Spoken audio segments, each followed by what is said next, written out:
மொழி வாரியாக மாநிலங்கள் பிரிக்கப்படுகிறது. இங்கு எல்லோரும் என்ன பேசிக் கொண்டிருக்கிறார்கள்? திராவிட இயக்கத்தை சேர்ந்தவர்கள், திமுகவை சேர்ந்தவர்கள் தான் நாங்கள் முதலில் போராடி தமிழ்நாடு என்ற ஒரு தனி மாநிலம் உருவாக நாங்கள் போராடினோம் என்று சொல்லிக் கொண்டிருக்கிறார்கள். என் அன்பு சொந்தங்கள் ஒன்றை புரிந்து கொள்ள வேண்டும். 1897ஆம் ஆண்டு ஒடியா மாநிலம் இப்பொழுது ஒடிசா என்று இருக்கிறது அல்லவா, அங்குதான் முதலில் மொழி வழி மாகாணங்கள் பிரிக்கப்பட வேண்டும். ஒடிய மக்கள் தான் முதலில் போர்க்கொடி இறக்குகிறார்கள். எங்களின் மொழி, எங்களுடைய கலாச்சாரம், எங்களுடைய பண்பாடு, எங்களுடைய வாழ்வியல், இது அனைத்தும் எங்கள் மொழியை சார்ந்தது. எனவே எங்களுக்கு தனி மாகாணம் வேண்டும், நாங்கள் எவரோடும் சேர்ந்து வாழ தயாராக இல்லை என்று முதல் போர்க்களங்களை எழுப்பியவர்கள் ஒடிய இன மக்கள். அதனைத் தொடர்ந்து மகாராஷ்டிர இன மக்கள் சுதந்திரம் எனது பிறப்புரிமை என்று பேசிய பால கங்காதர திலகர் கூட 1919 வரை மகாராஷ்டிரா என்ற தனி மாகாணம் உருவாக வேண்டும் என்று மகரின மக்களினுடைய குரலாக ஒலித்தார் என்பது உண்மை. அதன் பின்புதான் என் அன்பு மக்களே, இந்த நேரத்தில் இந்தியுடைய ஆதிக்கம் அதிகமாக உள்ளது. ராஜாஜி மாகாண முதல்வராக இருந்தபோது இந்தி திணிப்பு அதிகமாக உள்ளது. 1938ஆம் ஆண்டு ஈழத்து அடிகளும் மறைமலை அடிகளும் தனித்தமிழ் இயக்கம் தொடங்கி தமிழ்நாடு தமிழருக்கே என்ற முதல் போர்க்களங்களை எழுப்புகிறார்கள். அந்த கூட்டத்தில் அரங்கேற்றி கூட நின்று துணைந்தவர்கள் திருவிக சோமசுந்தர பாரதி போன்ற பெருமக்கள், கியாப்ப விஸ்வநாதன் பிள்ளை போன்ற பெருமக்கள் துணைந்தார்கள். அந்த மேடையில் திமுகவுக்கு எதிராக அரசியல் செய்ய வேண்டும் என்பதற்காகவே இவர்கள் சொல்லுகிற ஈவே ராமசாமி என்கிற நாயக்கர் அந்த மேடையில் ஏறி தமிழ்நாடு தமிழர்களே என்று சொல்லிவிட்டு ஓடி போய்விட்டார். அதற்கு பின்பு அவர்கள் அதை பற்றி கவலை இல்லை. ஆனால் தொடர்ச்சியான வாட்டங்கள் கியாப்ப விஸ்வநாதன் பிள்ளையும் சோமசுந்தர பாரதியும் திருவிக போன்றவர்களும் தமிழ்நாடு தமிழர்களே தமிழ் மாகாணம் என்ற தனித்த மாகாணம் உருவாக வேண்டும் என்று தொடர்ந்து போராடினார்கள். அப்போதுதான் ரஷ்யாவினுடைய நெருக்கத்தில் உள்ள நாட்டினுடைய பிரதம அமைச்சர் ஜவஹர்லால் நேரு அவர்கள் மொழிவழி மாநிலங்கள், ஏனென்றா ரஷ்யா என்பது ஒரு பொது உடைமை கட்சி தலைமையேற்றிருந்தது. அப்ப பொது உடைமை தத்துவம் அங்கே அதிகமாக வலுப்பெற்றிருந்த காலம். மார்க்ஸ் ஒன்றை சொல்லுகிறான், ஒரு மொழிவழி தேசிய இனத்தின் ஒருவர் வாழ்ந்திருந்தாலும் அவருக்கு தனிநாடு கொடுக்க வேண்டும் என்றால் நீ கொடுடாங்க. அந்த தத்துவத்தை படிச்சுட்டு நேரு என்ன செய்யறாரு? அவர் தான் என்ன பண்றாரு? மொழிவழி மாகாணங்கள் பிரிப்பதற்கு காங்கிரஸ் மாநாட்டில் தீர்மானம் நிறைவேற்றுகிறார்கள். அதுவும் எப்படி சொல்றான்? மொழிவழி சுயாட்சி மாகாணங்கள் உருவாக வேண்டும். இதுல திமுகவுக்கோ திராவிடத்துக்கோ எந்த சம்பந்தமும் இல்லை. இப்படி தொடர்ச்சியாக இந்த நிலம் வெள்ளையர்களிடத்திலே அடிமைப்பட்டு கிடந்த பொழுது இந்த மண்ணினுடைய விடுதலைக்காக இந்தியாங்கிற நாடு அப்ப கிடையாது. தமிழர் மண் அடிமைப்பட்டு விடக்கூடாது என்பதற்காக நம் முன்னோர்கள் போராடினார்கள். அதுல ஒருத்தன் தான் பூலித்தேவன். எந்த இடத்தில் வெள்ளையின் போரை தொடங்கி ஆரம்பித்து அந்த கோட்டையை நோக்கி நகர்ந்து வந்தானோ அதே இடத்திற்கு மீண்டும் அடித்து விரட்டியவன் மாமன்னன் பூலித்தேவன். அவனுடைய படை தலைவனாக இருந்தவன் நமது மக்கள் வன்னிக்காரர் என்பதை என் அறிவார்ந்த பெற்றோர்கள் நீங்கள் மறந்துவிடக் கூடாது. வன்னிக்காரடி பூலித்தேவன் படை தலைவனாக இருந்தான். ஒரு போருக்கு படையெடுத்து செல்லுகின்ற இடத்திலே வன்னிக்காரரை குத்துயிர் குறைவாக நெஞ்சிலே வயிற்றிலே வாழை ஏந்தி நிற்கிறான். தன் மன்னரிடத்திலே நாம் வெற்றி பெற்றுவிட்டோம் என்று தகவலை சொல்ல வேண்டும். சொல்லிவிட்டு தான் நாம் மாற வேண்டும் என்று படை எந்த இடத்தில் படை வெற்றி பெற்றதோ அந்த இடத்திலிருந்து குதிரையை ஏறி வந்து தன் மன்னனை நேரில் சந்தித்து பூலித்தேவனை நேரில் சந்தித்து மன்னா நாம் போரில் வெற்றி பெற்றிருக்கிறோம் என்று சொல்லி மன்னனுடைய மடியிலே உயிரிழந்த வன்னிக்காரன். அப்படிப்பட்ட பெருமைமிக்க பெரும் பாட்டனுடைய பேரன் பேட்டில் தான் நாம் கட்சியில் இருக்கிறோம். உனக்கு வன்னிக்காரனே தெரியும், ஆனால் வன்னிக்காரனை எதற்காக உயிரிழந்தான்? நீ அடிமையாக வாழ்ந்துவிடக் கூடாது என்பதற்காக. அதற்காகத்தான் உயிரிழந்தான். அது உனக்கு தெரியல. நீ கடக்கல, இன்னொரு தலைமுறைக்கு நீ கடக்கல. நமது பாட்டன் சுந்தரலிங்கனார் வெள்ளையர்கள் ஆதிக்கம் அதிகமாகிவிட்டது. பாளையக்காரர்களை அடித்து நுழைக்கிறார்கள். குறுநில மன்னன் வீரபாண்டிய கட்டபொம்மன் அரண்மனை விட்டு வெளியேறுகிறான். சுந்தரலிங்கனார், நீ என் கூட வந்துரு, போயிரும் மன்னன் சொல்லுகிறார். மன்னன் கோட்டை விட்டு வெளியேறிவிட்டார். நமது வாக்கன் சுந்தரலிங்கனார் என்ன சொல்கிறான்? என்னுடைய இறுதி மூச்சு இருக்கும் வரை வெள்ளையனை கோட்டையை நெருங்க விட மாட்டேன் என்று நமது வாக்கன் சுந்தரலிங்கனார் அந்த இடத்தில் போரை தொடர்கிறான். இறுதியில் என்னாவது? சுந்தரலிங்கனாருடைய காதலி வடிவுக்கரசி இருவரும் சேர்ந்து வெள்ளையனுடைய ஆயுத கிடங்கை தகர்த்து வெள்ளையர்களை ஓட விரட்டினான், செத்தும் விரட்டினான் நமது வாக்கன் சுந்தரலிங்கனார். எதற்காக? இந்த மண் அடிமைப்பட்டு விடக்கூடாது என்பதற்காக. அவன் வழியே வந்த மான மரப பிள்ளைகள் தான் நாம் தமிழர் கட்சி பிள்ளைகள். அந்த பிள்ளைகள் தான் என்ன பேசிட்டு இருக்கிறோம், நாங்கதான் பேசிட்டு இருக்கோம். ஏன் என் முன்னவர்கள் எங்கள் பாட்டன் வன்னிக்காவடியும் சுந்தரலிங்கனாரும் எந்த நிலத்தின் உரிமைக்காக போராடி செத்தார்களோ அந்த நேரத்தில் அவருடைய பேரும் பேச்சையும் அவர் வழிவழி வந்த மான மரத்து பிள்ளைகளும் அடிமைப்பட்டு கிடக்கிறார்கள். இந்த திராவிட திருட்டு கூட்டத்தை அதை மீட்டெடுக்கணும்.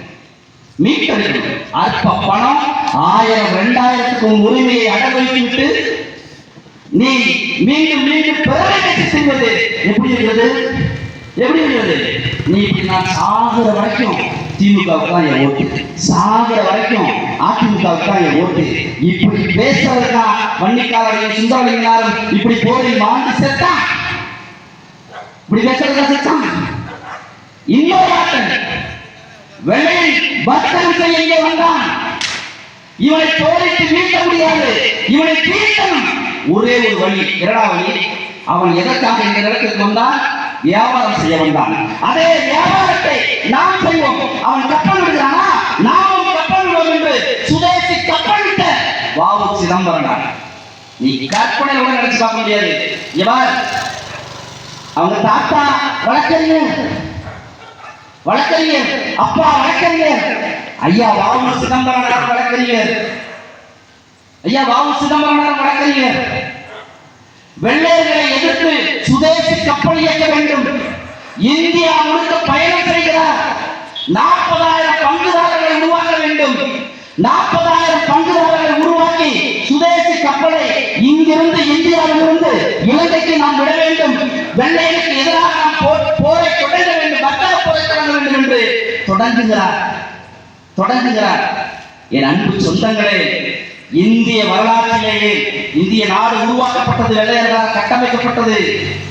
வ.உ. சிதம்பரனாரை போல கொடுஞ்சிறையை அளித்தவன் ஒரு விடுதலை போராட்ட தியாகி ஒருவன் கூட கிடையாது. 40 ஆண்டுகள் சிறை தண்டனை பெற்ற ஒரே ஒரு விடுதலை போராட்ட வீரன் நமது வாட்டர் கப்பலோட்டிய தமிழன் வ.உ. சிதம்பரனார். 40 ஆண்டுகள். ஆனால் சிறையில் இருந்தது 4 ஆண்டுகள். நீ நினைச்சு பாரு, 4 ஆண்டுகளில் மாடு கூட இழுக்க திணறிய செக்கை சிறையில் இழுத்தான். கோயம்புத்தூர் சிறையில் இன்னும் அந்த செக்கு இருக்கு. சிறையில் இருந்து விடுதலை செய்யப்படுகிறார் நமது வாட்டன் வ.உ. சிதம்பரனார். வெளியில் வந்து பார்க்கிறார். முகமெல்லாம் தாடி தோய்ந்த உடல்.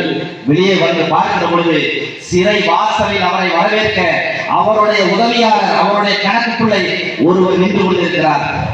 வெளியே வந்தவனே பிள்ளைவாள் என்று கூப்பிடுகிறார். கணக்கு பிள்ளை அவரை பார்த்து, நீங்க மட்டும்தான் வந்திருக்கீங்களா? சரி பரவாயில்ல, வாங்க, நீங்களாவது என்னை வரவேற்று கொண்டிருக்கிற. யாரு? இந்த நாடு வெள்ளையரிடத்திலிருந்து விடுதலை பெற வேண்டும் என்பதற்காக வெள்ளையரை எதிர்த்து சுதேசி கப்பல் விட்ட வ.உ. சிதம்பரனார் சிறையில் இருந்து வெளியே வருகிறார். வரவேற்க திறந்திருந்தவர் ஒரே ஒருவர். இன்னொரு குரல் கேட்கிறது, பிள்ளைவாள் என்று. அவர் யாரு? சுப்பிரமணிய சிவா. வத்தலக்குண்டை புறப்படமாக கொண்ட சுப்பிரமணிய சிவா என்ற பேச்சாளர் வெளியே வருகிறார். வெளியே வருகிறவர்கள் என்ன செய்றாரு? சிவா, நீ என்னை வரவேற்க வந்திருக்கியா? உன்னை பார்க்க ரொம்ப மகிழ்ச்சி என்று ஓடோடி வந்து வ.உ. சிதம்பரனார் கட்டி பிடிக்க போறாரு. சுப்பிரமணிய சிவா சொல்றாரு, பிள்ளைவாள் என் பக்கத்துல வராத. ஏன்? எனக்கு கையெல்லாம் குஷ்ட ரோகம், உடம்பு நொந்து போயிருக்கு, வராத, உடம்பு ஒட்டிக்கு விட்டு. நான் உன்னை கட்டி பிடிப்பதால் எனக்கு குஷ்ட ரோகம் வரும் என்றால் நான் இந்த நாட்டின் விடுதலைக்காக போராடினேன் என்பதற்காக என்னை சந்திக்க வந்த ஒரு மாவீரன் நீ, உன்னை நான் கட்டி அணைத்துக் கொள்கிறேன் என்று அணைத்துக் கொண்ட மாவீரன் வ.உ. சிதம்பரனார். நீ எல்லாத்தையும் மறந்துட்ட. இன்னைக்கு வ.உ. சிதம்பரனார் ஒரு சாதி பதாகையில இருப்பார். சுந்தரலிங்கனார் ஒரு சாதி பதாகையில இருப்பார். வெள்ளி காவடி புகைப்படம் இல்லை, அவர் ஒரு சாதி பதாகையில இருப்பார். பூலிதேவன் அவர் ஒரு சாதி பதாகையில இருப்பார். நீ சாதியாக நின்று சாவதற்கு அவர்கள் போராடவில்லை. என் அன்பு மக்களே, உரிமை பெற்ற மக்களாக இந்த நிலம் விடுதலை பெற வேண்டும் என்பதற்காக அவர்கள் போராடி சென்றார்கள்.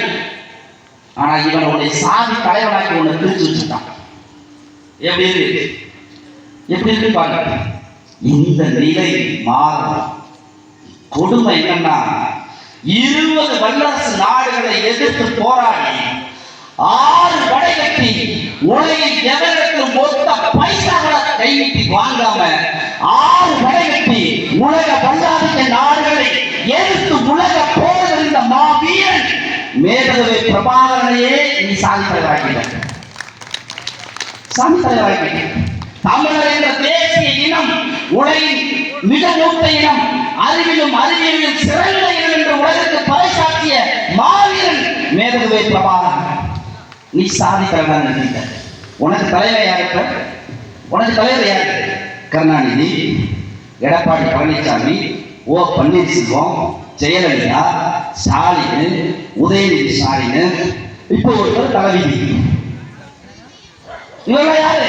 உங்கள் தலைவர்கள். உங்கள் தலைவர்கள். இவர்கள் இந்த நாட்டுக்கு செய்தவர்கள்.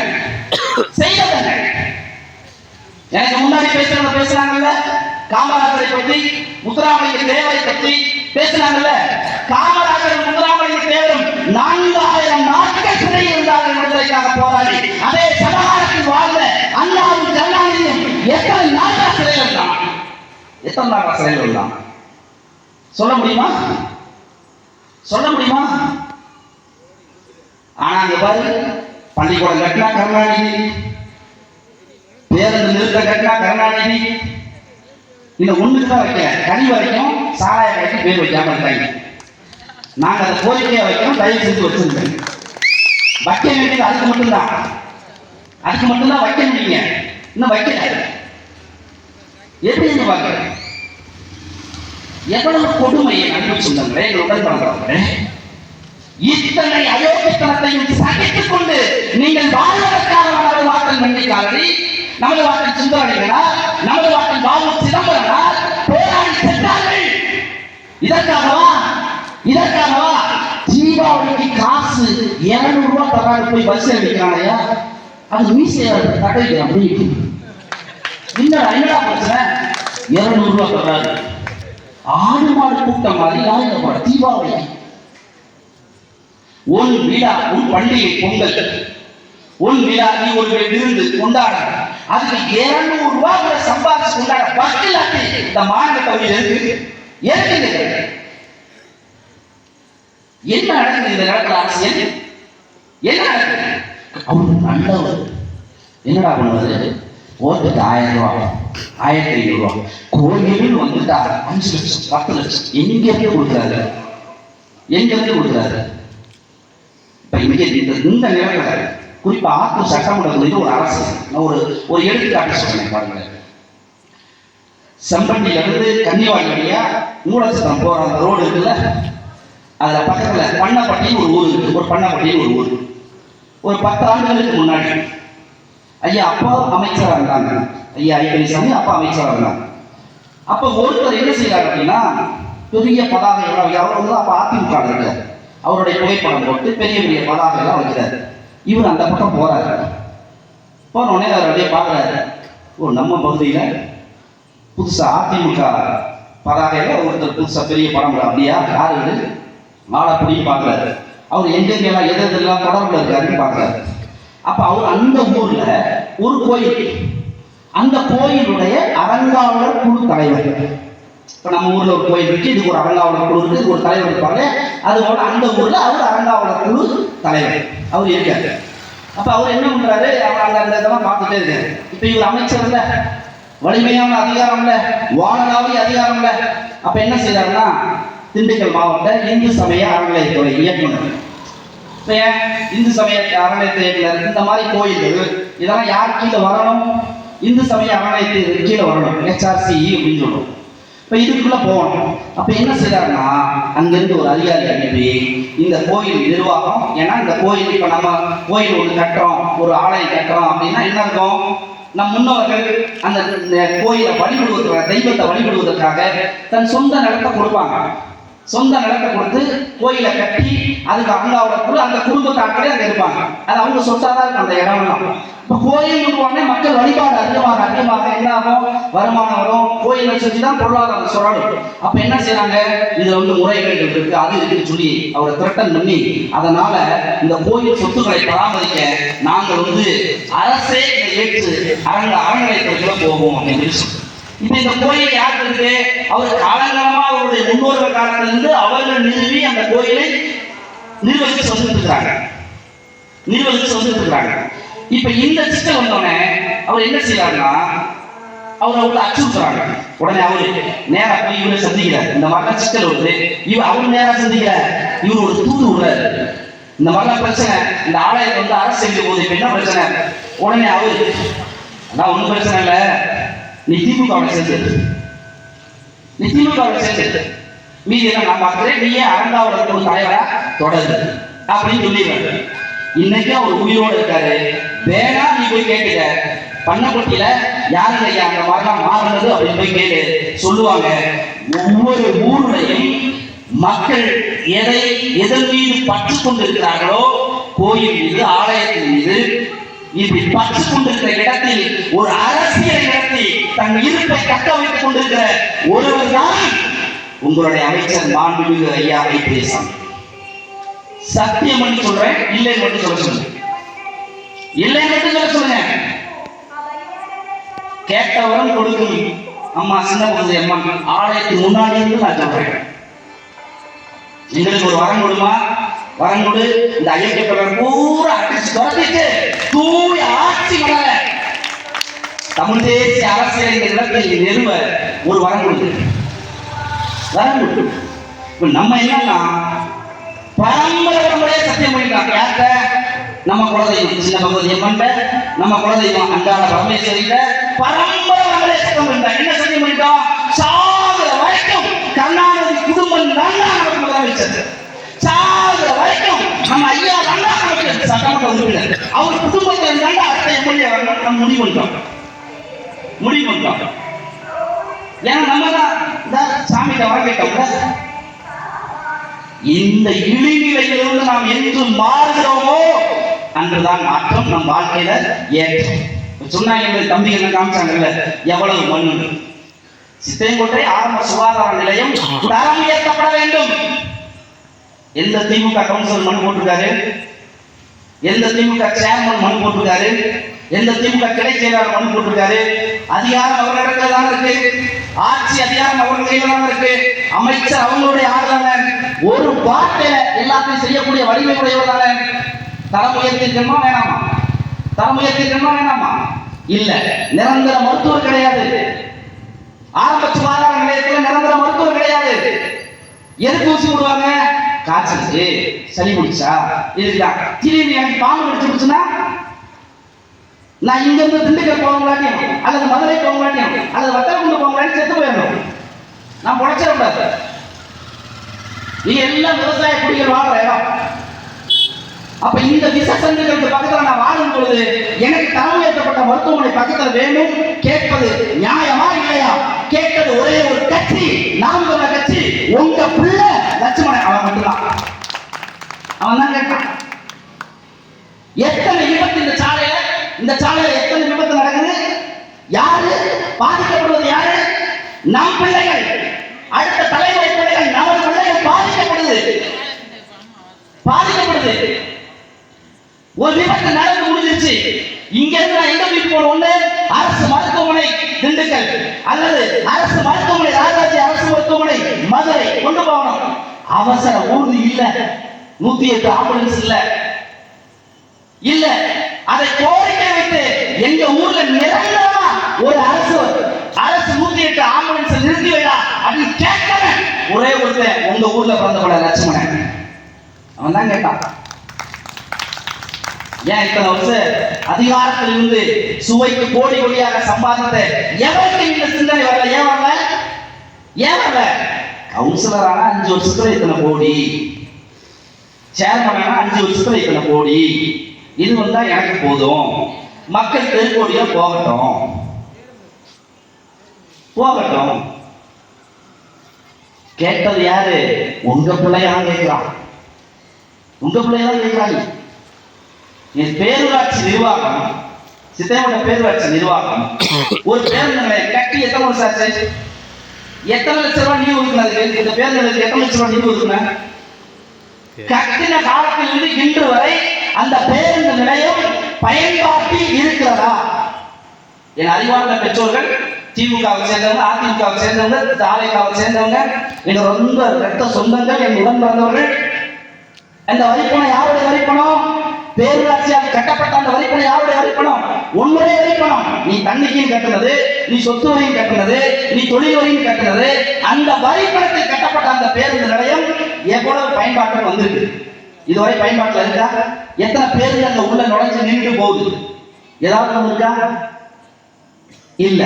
யாராவது ஒருவர் இத்தனை லட்சம் ரூபாயை கொட்டி அந்த இடத்துல பேருந்து நிலையத்தை கட்டிருக்கீங்களே, ஏண்டா ஒரு பயன்பாட்டு கூட வரலையே, உங்களுக்கு அறிவு இருக்கா இல்லையான எவராவது ஒருவர் என் அறிவார்ந்த பெற்றோர்கள் யாராவது கேள்வி எழுப்புறது உண்டா? உண்டா? ஒரே ஒரு கட்சியில ஒரு சின்ன பய, நாங்களாவது இவ்வளவு படிச்சிருக்கான், அவன் 12வது படிக்கல, அவன் தான் கேள்வி இருக்கான், அவன் தான் மனு போட்டான். இப்ப என்ன பதில் சொல்லிருக்காங்க தெரியுங்களா? இப்ப என்ன பதில் சொல்லிருக்காங்க தெரியுங்களா? அரசு பதில் சொல்லியிருக்குது. என்ன பதில் சொல்லியிருக்குது? அவங்களுக்கு நாங்க டெண்டர் விட்டுட்டோம் அந்த கடையெல்லாம் பயன்படுத்துறதுக்கு. மார்ச் மாசம் டெண்டர் முடிஞ்சோடனே அம்புட்டை இடிச்சுட்டு புதுசா கட்டோம். இவங்க ஆட்சி எப்படி இருக்கு நீ பாத்துக்க. ஏன் ஏன் புதுசா கட்டணும்? எனக்கு முன்னாடி ஒருத்தர் பேசினாங்க, ஒரு சட்டமன்ற உறுப்பினருக்கு வருஷத்துக்கு 2 கோடி ரூபா, வருஷத்துக்கு 2 கோடி ரூபா தொகுதி மேம்பாட்டு நிதி. இந்த தொகுதி மேம்பாட்டு நிதி எதிலிருந்து கொடுத்த அரசு? மக்களுடைய வரிப்பணத்துல இருந்து, நீயும் நானும் கற்ற வரிப்பணத்துல இருந்து அரசு ஒதுக்கக்கூடிய இது. அவர் சொன்னார்ல, அதுல வந்து 1,70,000 ரூபாய் செலவு, 80 லட்சம் ரூபாய் அவர் எடுத்து வரப்போல 45%. ஐயா எடப்பாடி ஆட்சியில என்ன ஆயிடுச்சு அப்படின்னா, அந்த 40% உயர்த்தி 2 கோடி ரூபாய் ஒதுக்குறதுல 90 லட்சம் ரூபாய் யாருக்கு போயிடும்? சட்டமன்ற உறுப்பினருக்கு போயிடும். அப்ப அந்த பேருந்து நிலையத்தை அவர் இடிச்சு கட்டினாதான் அதுல ஒரு 40 லட்சம் ரூபாய் செலவாகுதுன்னா அதுல ஒரு 45% கமிஷன் யாருக்கு போகும்? ஐயா ஐபிஎஸ் அப்படியே போகும். இதாங்க சூத்திரம். இதே அப்படியே ஒப்பிட்டு பாரு. உன் ஊர்ல போடுற தார் சாலை, உன் ஊர்ல போடுற சிமெண்ட் சாலை, உன் ஊர்ல பதிக்கிற பைப்பு கொடா எல்லாத்தையும் இதுல ஒப்பிட்டு பாரு. எல்லாத்தையும் ஒப்பிட்டு பாரு. நீங்க இப்ப பாத்தீங்கன்னா பேருந்து நிறுத்தம் கட்டுவாங்க, நிலக்குடை கட்டுறாங்க. நிலக்குடை கட்டுறதுல நீங்க பாத்தீங்க அப்படின்னா அவங்க ஒதுக்குற நிதியில 8 லட்சம் ரூபாய் ஒதுக்குறாங்க அப்படின்னா 8 லட்சம் ரூபாயில 2 லட்சம் ரூபாய் இவங்க பேர் எழுதி விட்டுருவாங்க. இவங்க பேர் எழுதி பாத்தீங்களா? டாக்டர் கலைஞர் கருணாநிதி அவர் பெரிய இவரு, அவரு டாக்டர் கலைஞர் திருட்டு பயில, ஒன்னாமாரி பயில, முடிச்சு வைக்க பயிலாம் பட்டம். உண்மையிலே உயிரை கொடுத்து போராட நம்ம பார்த்து பாபு சிதம்பரம் பட்டம் இல்ல, கப்பலோடைய தமிழர்கள் சொல்ல மாட்டான். உண்மையிலே எதிர்த்து இந்த போராடிய மாவீரன் சுந்தரலிங்கனாரை மாவீரன் என்று சொல்ல மாட்டான், சொல்ல மாட்டான். வெள்ளையனை எதிர்த்து சண்டையிட்டு குடன் சேர்ந்து சென்ற நமது வாசன் வன்னிக்காரனை மாவீரன் என்று சொல்ல மாட்டான். ஆனா கருணாநிதியை கலைஞருவான். எப்படி இருவாரு? எப்படி இருவாரு? எனவே அறிவு சார்ந்த பெற்றோர்களுக்கு சிந்திச்சு பார்க்கணும், சிந்திச்சு பார்க்கணும். அந்த பதார பேர் வைக்கிறாங்க பார்த்தீங்களா, அதுக்கு மட்டும் 1 லட்சம் 2 லட்சம் செலவு பண்ணி பாருங்க. உள்ள அந்த பேருந்து நிலப்போயில உள்ள போய் பாருங்க, உள்ள போய் பாருங்க. கட்டி முடிச்சுட்டு பெயிண்ட் அடிச்சுட்டு திறப்புழா நடத்துவாங்க. திறப்புழா நடத்திட்டு போன பின்னாடி ஒரே மாசத்துல மேற்கூரை இடிஞ்சு தலையில விழுவும். அந்த கீழே பூசிப்பாங்களா காங்கிரீட், அது போத்தும் மண்டையில விழுவும். இதுதான் இந்த திமுக அரசினுடைய அதிமுக அரசினுடைய சாதனைகள். 50 ஆண்டு காலம் அவர்கள் செய்த சாதனை. 35 ஆண்டு கால சட்டமன்ற உறுப்பினர், 3 முறை அமைச்சர், 7 முறை சட்டமன்ற உறுப்பினர். இந்த தொகுதியில் இவர் சாதித்த மிகப்பெரிய சாதனை இது ஒன்று என்று என் அறிவார்ந்த பெற்றோர்கள் ஏதாவது ஒன்றை உங்களால் சுட்டிக்காட்டி சொல்ல முடியுமா? ஏதாவது ஒன்றை சொல்ல முடியுமா? ஏதாவது ஒன்று. நான் ரோடு போட்டேன், நான் பாலம் கட்டினேன், ஏன் அப்பா வீட்டு காசை போட்டேன், ஏன் வரி பணம், ஏன் காசு, பாலம் கட்டுறது, அதெல்லாம் செய்யறதுக்கு தான் உனக்கு 1,50,000 சம்பளம். ரோடு போடுறதுக்கு, பாலம் கட்டுறதுக்கு, குடிநீர் குழாய் இணைப்பு கொடுக்கறதுக்கு, இதுக்கு எல்லாம் நீ சரியா நடக்குதா? என் பிரச்சனை பற்றி பேசி என் தேவைகளை பெற்று தருவதற்கு தான் 1,50,000 சம்பளம். எதுக்கு? யாருக்கு? சட்டமன்ற உறுப்பினருக்கு. இதில் அமைச்சர்னா தனி அலவன்ஸ், அவருக்கு எஸ்கார்டு, அவருக்கு தனி வாகனம், அவருக்கு போன் பில்லு, அவரும் அவருடைய மனைவியாரும் துணைவியாரும் பேருந்துல பயணிக்க இலவசம், ரயிலில் பயணிக்க இலவசம். எப்ப எப்ப அமைச்சரா இருக்கும் போது இல்ல, சட்டமன்ற உறுப்பினராக இருக்கும்போது மட்டுமல்ல, ஓய்வு பெற்ற பிறகும். இன்னைக்கு ஒரு மசோதா ஆளுநர் ரவி கைது கொடுத்திருக்காரு. என்னது? ஓய்வு பெற்ற சட்டமன்ற உறுப்பினருடைய ஓய்வூதியத்தை உயர்த்துவதற்கு மசோதா. ஏன்? ஆட்சியில் இருக்கும்போது, பதவியில் இருக்கும்போது கொள்ளையடிச்சதெல்லாம் எங்களுக்கு பத்தல, நாங்க அப்ப வீட்டுல ரெஸ்ட்ல இருக்கும்போது எங்களுக்கு நிறைய காசு தேவைப்படுது அப்படின்னு உயர்த்துறாங்க. என் அறிவு சிறந்த பெற்றோர்கள் சற்று சிந்தித்து பாருங்கள். ஆண்டவர்கள் ஆண்டு கொண்டிருப்பவர்களும் பல ஆயிரம் கோடி சொத்துக்களை சேர்த்துக் கொண்டே இருக்கிறார்கள். வாக்களிக்க நாம் எங்கே நின்று கொண்டிருக்கிறோம் என்பதை மட்டும் நாம் சிந்திச்சு பார்க்கலாம். ஒரு மாற்றம் வேண்டும். நம்ம வீட்டில் வயசான ஒரு தாத்தா இருக்காருன்னு வச்சுக்கேன், நம்ம அப்பாவுக்கு வயசாகிடுச்சு, திரும்பவும் அந்த நிலத்தை போய் உழுது பால் கட்டி தண்ணியை பற்றிடுவா அப்படின்னு சொல்லுவோமா? வயசான தாத்தாவுக்கு, வயசான பேசாம உட்காரு, 3 நேரம் உனக்கு என்னெல்லாம் வேணுமோ அதெல்லாம் நான் கொடுத்துட்றேன், டெய்லி ஒரு பாட்டில் வேணுமா வாங்கி கொடுத்துட்றேன், இல்லை கறி சோறு வேணுமா நான் செஞ்சு கொடுத்துட்றேன், ஆசைப்பட்டதை தின்னுட்டு பேசாம நிம்மதியா சாகுன்னு சொல்லுவோமா? சொல்ல மாட்டோமா? சொல்லுவோம். அதுக்கு மேல கஷ்டப்படக்கூடாது. அப்படித்தானே ஒருத்தர் பாவம் கிட்டத்தட்ட 80 வயசு நெருங்க போகுது, இன்னமுமா அவர் இப்படி ஊரா அடைய விட்டு கோயில் கட்ட காசு கொடு, ரோடு போட காசு கொடு, எனக்கு அழுகு காசு கொடு. நமக்கு மனசாட்சி இல்லையா? 80 வயசு ஆகுதுல்ல, அவர் ஓய்வு கொடுக்கணுமா வேணாமா? ஒரு மாற்று அரசியல் சிந்தனை இங்க வேணுமா வேணாமா? அவர் ஓய்வு கொடுத்து உட்கார வச்சிருவோம். ஐயா, நீங்க இது வரைக்கும் எங்களுக்கு செஞ்ச சேவைக்கெல்லாம் ரொம்ப நன்றி, நீங்க கடைசி காலத்தில் நிம்மதியா போகணும், ரொம்ப மகிழ்ச்சி, உங்களுக்கு வேண்டியதெல்லாம் நாங்க செய்யறோம், தயவு செஞ்சு விளைவிக்கலையா, நாங்க இன்னொரு புதிய ஆற்றலை கொண்டு வந்து இந்த நிலத்தில் அதிகாரத்தில் உட்கார வச்சு ஒரு புதிய உலகம் படைக்கிறோம் அப்படின்னு நீ சொல்லணும்ல. அப்படி ஒரு மாற்று அரசியலை தான் என் அறிவு சிறந்த பெற்றோர்களே, என் அன்பு உடன் பிறந்தவர்களே, உங்கள் பிள்ளைகள் நாங்கள் முன்னெடுத்து வருகிறோம். நாங்கள் வரலாற்றை தெரிந்து படித்திருக்கிறோம். எங்கள் பாட்டன் வன்னிக்காவடியை, சுந்தரலிங்கனாரை, வாவு சிதம்பரனாரை படித்திருக்கிறோம், தெரிந்திருக்கிறோம். சாதிய வட்டங்களுக்குள் சுரங்கி இருக்கக்கூடிய எமது பாட்டங்களை தமிழ் தேசிய இனத்தின் பெரும் அடையாளம் என்று உலகறிய செய்த எங்களுடைய அண்ணன் செந்தமலன் சீமான் அவருடைய வழியை இந்த அரசியலை நாங்கள் செய்து வருகிறோம். இதுதான் தமிழ் தேசிய அரசியல். சுந்தரலிங்கனாரை பேசுகிற நான் அந்த சாதியை வந்தவன் அல்ல, வன்னிக்காவடியை பேசுகிற நான் அந்த சாதியை வந்தவன் அல்ல, வாவு சிதம்பரனாரை பேசுகிற நான் அந்த சாதியை பிறந்தவன் அல்ல, காமராஜரை பேசுகிற நாங்கள் அந்த சாதியை பிறந்தவர்கள் அல்ல, முத்துராமலிங்க தேவரை பேசுகிற நாங்கள் அந்த சாதியை பிறந்தவர்கள் அல்ல. தமிழர் என்ற தேசிய இனத்தின் மக்கள் எங்கள் முன்னோர்களுடைய வரலாற்றை படித்து தெரிந்து இந்த அரசியலை செய்ய வந்திருக்கிறோம். எனவே அன்பு சொந்தங்களே, எந்த அப்பழுக்குமற்று இந்த சமூகத்தினுடைய நலனுக்காக உண்மையும் நேர்மையுமாக அடுத்த தலைமுறை பிள்ளைகள் உரிமையோடும் பெருமையோடும் வாழ வேண்டும் என்பதற்காக நம் முன்னோர்கள் போராடி சென்றார்களோ அந்த சமூகத்தினுடைய நலனை நாங்கள் கடத்திக் கொண்டு நாம் தமிழர் கட்சி என்ற ஒரு வலிமைமிக்க மக்கள் படையை உருவாக்கி கொண்டு இந்த நிலத்தில் நின்று கொண்டிருக்கிறோம். எனவே அன்பு சொந்தங்கள், மறவாமல் நீங்கள் வாக்களியுங்கள். வாவு சிதம்பரனாரை உண்மையிலே நீங்கள் வணங்குகிறீர்களா? நீங்கள் வாக்களிக்க வேண்டிய சின்னம் விவசாயி சின்னம். சுந்தரலிங்கனாரை நீங்கள் உண்மையிலே வணங்குகிறீர்களா? நீங்கள் வாக்களிக்க வேண்டிய சின்னம் விவசாயி சின்னம். வன்னிக்காவடியை உண்மையிலே நீங்கள் போற்றுகிறீர்களா? நீங்கள் வாக்களிக்க வேண்டிய சின்னம் விவசாயி சின்னம். விவசாயி சின்னத்தில் வாக்களியுங்கள். நாம் அடுத்த தலைமுறை பிள்ளைகளின் வாழ்வை பாதுகாக்க ஆணையிட்டு சொல்லுகிறோம். சின்ன பகவதி அம்மன் மீது, அங்காள பரமேஸ்வரி மீது ஆணையிட்டு சொல்லுகிறோம். உயிரை கொடுத்து இந்த நிலத்தின் வளத்தை காக்க நாங்கள் நிற்போம். நாம் தமிழர்கள்.